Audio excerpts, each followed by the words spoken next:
Ok, tu es avec ton date, tu veux l'impressionner en parlant espace et tu étais sur le point de révéler comment on fait rentrer un terrain de tennis dans une fusée. Easy, c'est le genre de bail qui s'explique en 2-2 ça.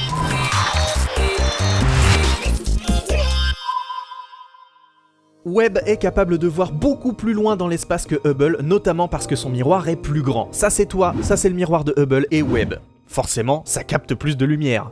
Mais à faire rentrer dans une fusée, c'est pas gagné. C'est pour ça que le miroir, qui est constitué de 18 hexagones, peut être replié sur les côtés. Comme il faut protéger ce miroir et les instruments du télescope de l'échauffement dû à la lumière du soleil, on a ajouté un écran pour parer ces rayons. Mais pour assurer suffisamment d'ombre, cet écran constitué de plusieurs couches fait la taille d'un terrain de tennis, qu'il faut également plier comme un gigantesque origami.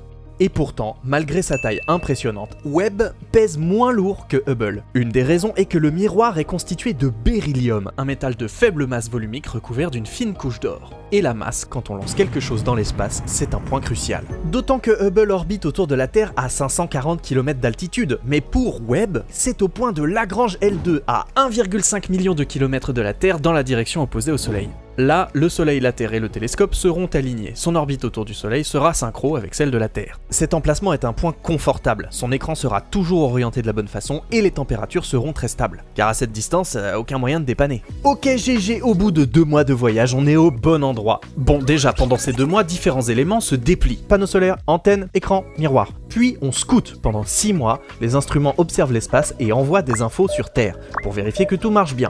Les scientifiques auront ensuite 10 ans pour recueillir et exploiter les données transmises. Et ensuite, Pierre-Olivier, qu'est-ce qu'on regarde ? On regarde beaucoup de choses.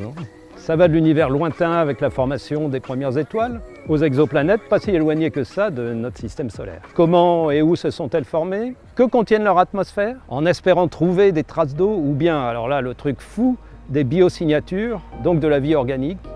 Mais il y aura encore un long chemin avant d'être sûr d'avoir détecté une biosignature. Pour faire simple, Webb, c'est un télescope exceptionnel pour regarder dans le passé et peut-être trouver d'autres formes de vie dans l'univers. Sans pression, hein.